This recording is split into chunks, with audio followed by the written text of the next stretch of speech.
Welcome to the Ardent Archives, a ministry of North Clay Baptist Church. Here we explore the writings of church history in order to edify and equip the saints in their ongoing discipleship. In this series, we are reading and discussing Augustine and the Pelagian Controversy by B.B. Warfield. Written in the late 1800s, Warfield's informative work explores the relevance of Augustine's opposition to the Pelagian heresy. The primary issue for Augustine in the controversy that ensued at the beginning of the 5th century was the nature of man's will and the necessity of God's grace. So sit back and prepare to have your heart and mind engaged as we dive into Augustine and the Pelagian Controversy by B.B. Warfield.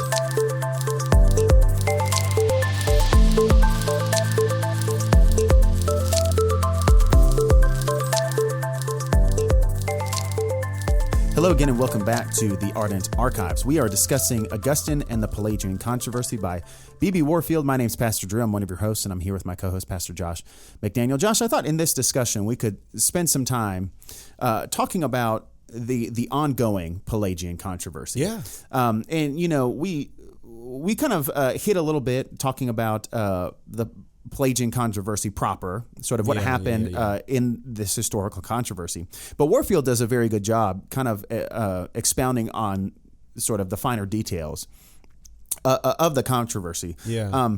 But the truth is that we see Pelagianism in various forms alive and well today. And so I thought that, you know, what are some of the ways that we see it? Obviously, the Pelagian controversy took place during the 5th century, but we see other controversies that are significantly related to the Pelagian heresy, most notably in the Protestant Reformation, and the sort of controversy between Rome and the Protestants, and then beyond that, between even within the Protestant world, between Arminians and Calvinists. And so, talk to us about that. How have we seen sort of the weed of Pelagianism kind of grow in its various forms throughout church history? And the crazy thing is that Augustine started to see it like Pelagianism was kind of stamped out. It was done. But then at the end of at the end of Augustine's life, he started to see this weed start to still grow out of it. But before he could address it, and before he could really start working at it substantially, he did pass away. And so the leading champion of it was not able to take voice against it in large fashion. So we have, and it's what we call now it is semi-Pelagianism. Right. And Warfield kind of hits at this in the last chapter. He says that it was not long afterwards, about 427, when Augustine was called upon to attempt to reclaim a Carthaginian brother, Vitalis by name, who had been brought to trial on the charge of teaching that the beginning of faith was not the gift of God, but the act of man's own free will. This was essentially the semi-Pelagian position, which subsequently was to make so large a figure in history. And Augustine treats it now as necessarily implying the basal idea of Pelagianism. And so even within his own life, he was starting to see some of the offspring of Pelagius's heresy. And so essentially, and here's the big distinction. So Pelagius argued that there was no original sin, that God's grace was granted to every person to freely, in their own natural power, choose good or choose evil, and that you could, if you follow Christ's example, and by the way, that's all Christ did. Christ only provided an example. You could follow Christ's example, and on your own free will and in your own natural power, you could be righteous on your own without the aid of God. Now, that was condemned as heresy, and no real big group actually believes that today. Although, simply put, I did actually, when I was in Bible college, there was a guy who was in the college with me, and he believed that we could attain righteousness on our own, which I immediately, said, that was squashed a long time ago, right, buddy? Yeah. But in any case, there's not any big group of people who claim to be Christians who would fall in line with that. But we do have semi-Pelagianism now. Now, semi-Pelagianists don't say that we can have righteousness and perfection of our own free will. They understand, hey, yeah, sin is actually a condition that has impacted the entire world through Adam. Sin came. They recognize that. But what they do say, and this is where the straying from Scripture lies.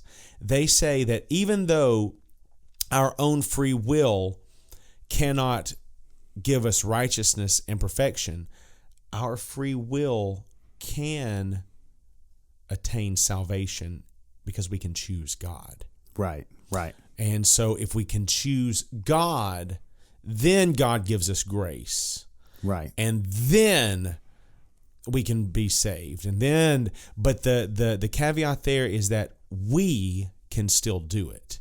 We can, in our own effort, in our own free will, in our own natural power, choose God. Yeah. It's different from choosing good, is that we can choose God. Right. And then from there, God gives us the tools and the means necessary to actually do good. Yeah.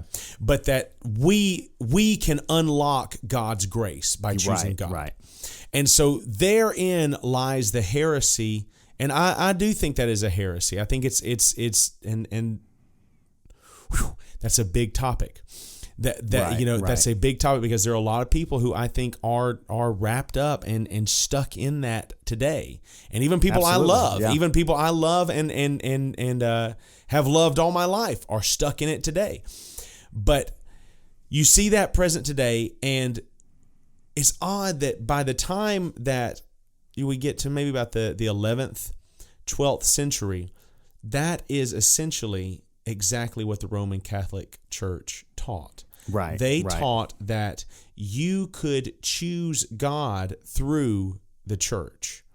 That you could make your choice for God, and that the church could get you to do that. Now that's a little bit, it is that the church really helps you do that. And this is why I say that maybe Augustine's arguing for, hey, we baptize infants, and that is a proof. They took that and cranked it to 11 in the Roman Catholic Church, and they almost sat there and said, well, in the church, we've always done this. We've always done that. That is a proof that you can have salvation through the church. Yeah. So they perversed it even to a further degree, but it started off with that nugget of, hey, you can choose God, and you can unlock the grace of God in your own free will, in your own natural power. Right. And some of Rome's sort of, adopting of those positions came from other of Augustine's work, which again, we admit that Augustine was a mixed bag. But there were two big controversies in Augustine's life that really defined his theology. Yeah. One of them was the Pelagian controversy, which we've looked at in this book. But the other was what's known as the Donatist controversy. Mm-hmm. Yeah. And really, it was in the Donatist controversy that Augustine's sort of ecclesiology, his theology of the church was kind of formulated. Mm-hmm.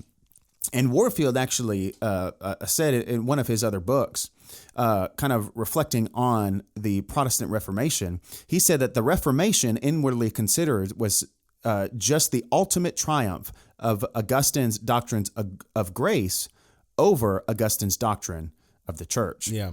And so even within Augustine, we see this sort of conflict between his understanding, his theology of the church, and his understanding and his theology of grace, and we really don't see that that sort of battle sort of had until the Protestant Reformation. Right. That's when we really see, okay, the conflict, the sort of inconsistencies between Augustine's two theologies are really being demonstrated, kind of in a dramatic form in the Protestant Reformation. Yes. And what we see in the Protestant Reformation is actually the victory of Augustine's theology of grace over his theology of the church. Right. And so, in the Protestant Reformation, by the time you get to Luther, and it's so well documented, it's so well known, but by the time you get to Luther, you've got the Roman Catholic Church is a champion for God's grace can be unlocked through your free will and through the church. Right. You know, and of course, Luther looks at it and says,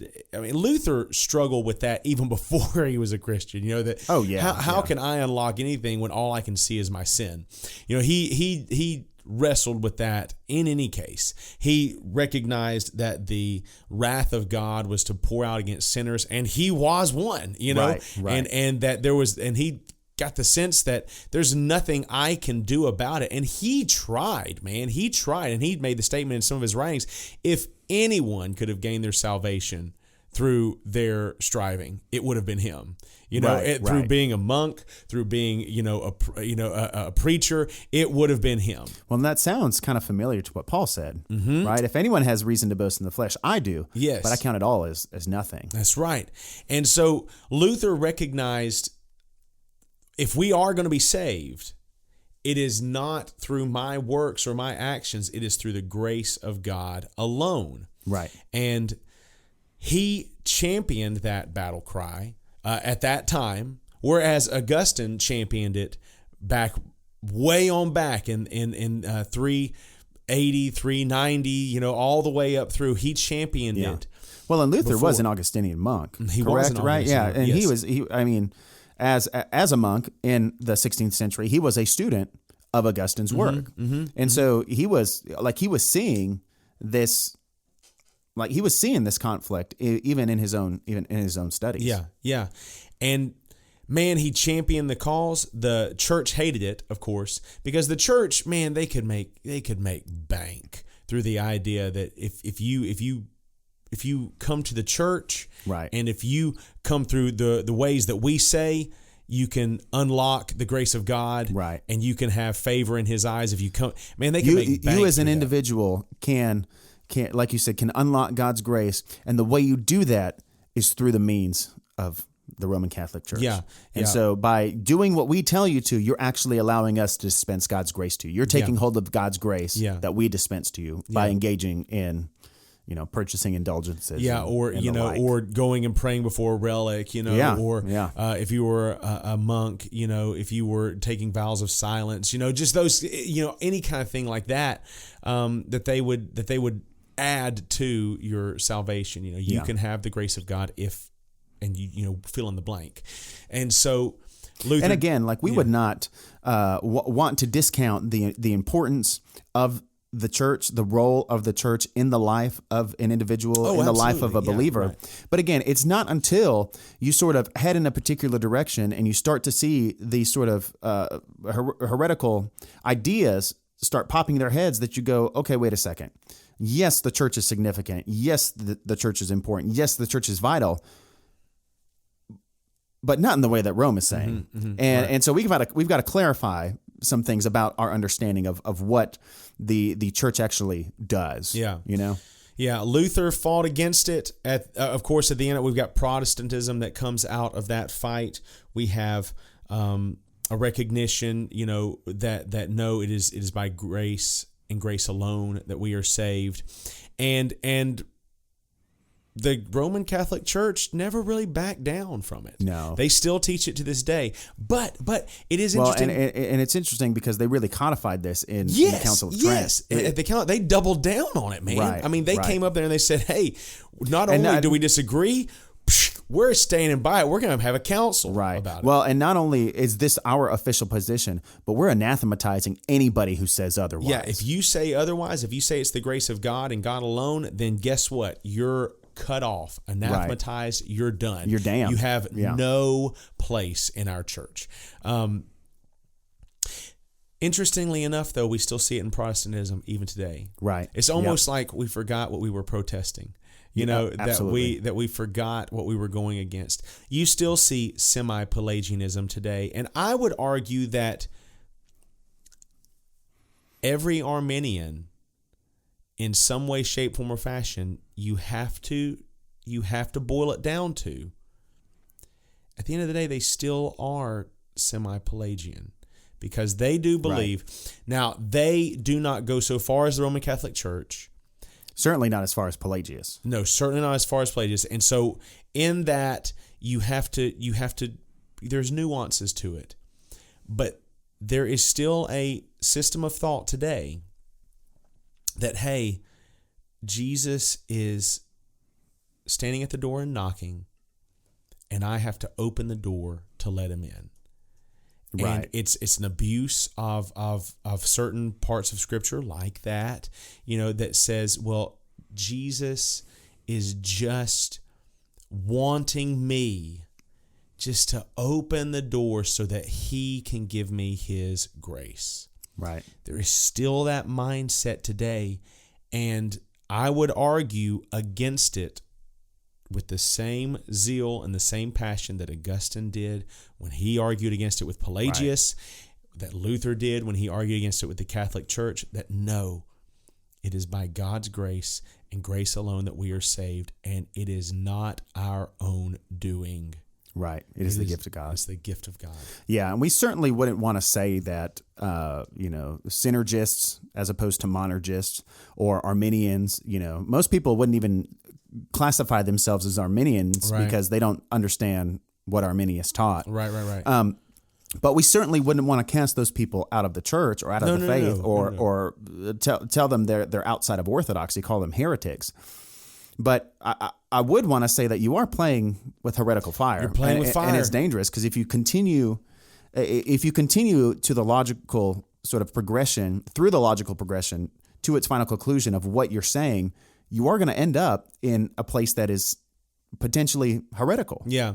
And that's the same place, coming back full circle, that we saw Augustine in. Right. We recognize that he was a bit of a mixed bag, and we do not agree with everything he says, and neither did Warfield. We don't stand on the same ground with every single argument he made for infants and baptism. We don't what baptism is. But we would not look at him and say heretic, even though he flirted with it in that doctrine. He flirted with it, and we see that now, thanks to a lot of work that other church leaders did throughout the years. We see that now, and we say he was flirting with heretical fire. I would say the same thing about those who are wrapped up in this idea today. Yeah, you're flirting with heretical fire. You might not be a full-blown Pelagianist or even a full-blown semi-Pelagianist, but you are flirting with it. Yeah, and James White several times has talked about the dividing line, especially between Rome and between the Protestant church. And one of the things he constantly points out is that people who advocate for synergism, right? Synergism as, kind of describing salvation, that it's a synergetic work. It's one that God does and that we participate in as well. It's God and me. Yeah, as opposed to monergism saying, no, salvation is completely of God. Like synergists don't recognize that they are standing on the side of Rome. That if the Reformation were taking place today, their theology of salvation would place them on Rome's side. And again, like people want to argue and be like, well, Roman Catholics are Trinitarians, so you stand on the side with Rome. But that's not what the Reformation was fought over. Yeah, it was fought over specifically this understanding of, is salvation by grace alone, or do we participate in the process? And we would certainly, obviously, we would say that every man needs to repent of his sin and turn to Christ. Yes. But again, going back to Jesus' own words in John 6, he says that all that the Father gives to me will come to me. So man needs to come, but there's a logical progression. Yes. The coming is preceded by the giving of the Father. That's right. And we recognize that the only ones who come are the ones who have been given by the Father. The only ones who, if we want to put it this way, make a choice to follow Jesus are those who have had their hearts of stone removed and replaced with hearts of flesh and have been caused to walk according to his statutes and been careful to obey his rules. It's only because of God's work that man now has the ability to do the right thing. That's right. And we have to stand, again, just like Augustine, who stood on, and we'll say he stood on the doctrines of grace, and he stood on the doctrines of grace as if it were the road, the path that he stood on and he could not be moved from. Right. When the reformers got to it, it's almost like they paved that road and they made it kind of, okay, now we see the nuances, we see all of it that it is, and it's so the reformers still on that. We need to stand on that same road of grace and say, here we will not be moved. we will not be taken off of that. And ultimately, it's not because, well, we're 1689 Baptists, and so whatever they said is good for us. It's not because, well, we're Reformed, and so whatever the Reformers taught is good for us, or because, we're Augustinian, so whatever Augustine taught is good for us. No, it's because we want to stand on the foundation of the Scriptures. That's right. And so we don't believe these things because Augustine was a great guy, because the Reformers were great guys, because Warfield was a great guy. No, we stand on these things because we have come face to face with what is taught in the Scriptures, and we have said, this is what's taught, and we have no choice but to submit to what it teaches. Almost like saying, here I stand, I can do no other. God help me. Absolutely. Amen. And so we're going to go ahead and end our discussion here. Obviously, there's a whole lot more that could be said, about this book in particular. Like we said, it's a pretty dense textbook, really. But Warfield does a very good job, I think, sort of explaining the history. Yeah, he does. Sort of documenting, his conclusions and different things like that. And so this may be one that you listen through and you go, you know what, I need to revisit it. And you listen to it again, and hopefully it's able to bring something new. But we're going to end our discussion there. We are going to be taking, well, not so much a break, but we're going to be sort of changing our timeline for releasing, our pace, yes, for releasing books. Up until this point, we have released books once a quarter with a break in the summer. And that has been a pretty decent pace up until this point. But with our own schedules, with things going on in our families, things going on here at the church, that's just not something that we can sustain long term. Right. And so rather than releasing a book once a quarter, once every 3 months, we're going to sort of scale that back and look at releasing one every 6 months. Yeah.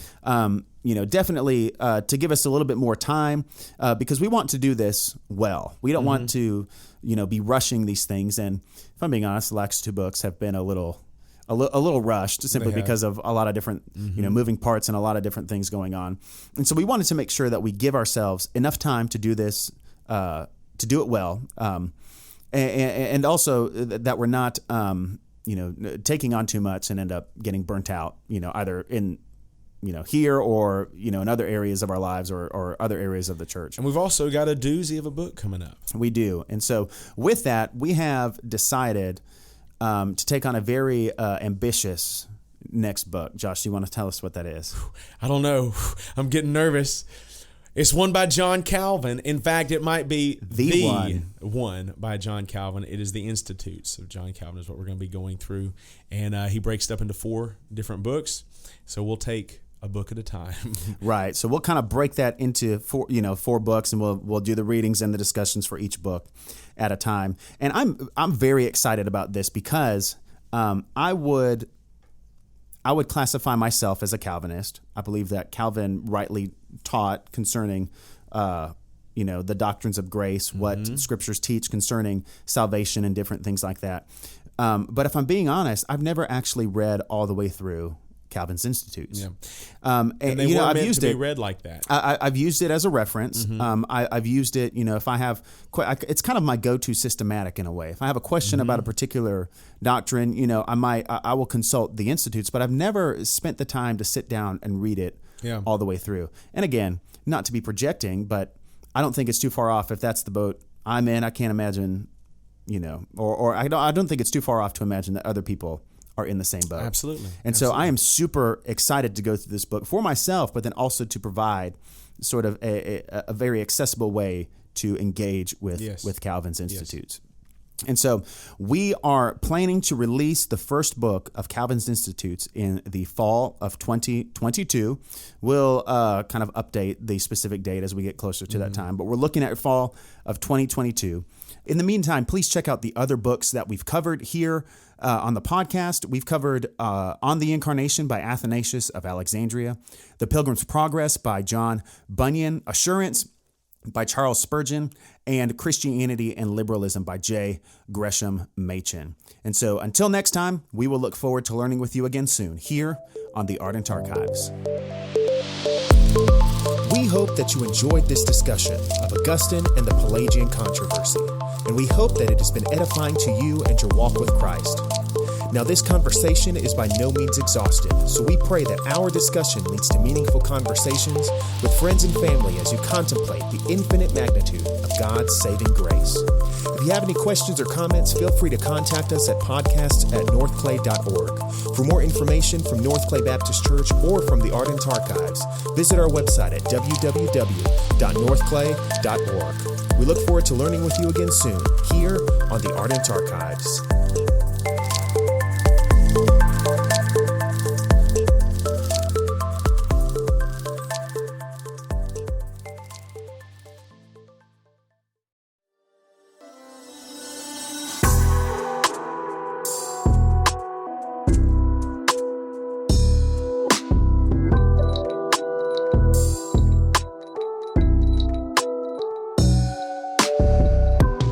Welcome to the Ardent Archives, a ministry of North Clay Baptist Church. Here we explore the writings of church history in order to edify and equip the saints in their ongoing discipleship. In this series, we are reading and discussing Institutes of the Christian Religion by John Calvin. First published in 1536, Calvin's masterpiece is arguably the most influential theological work in Western history, as well as one of the most important works in the history of the Christian church. Calvin wrote the Institutes as an introduction to the Protestant faith, inviting his readers to learn and grow in the knowledge of God as revealed in His Word.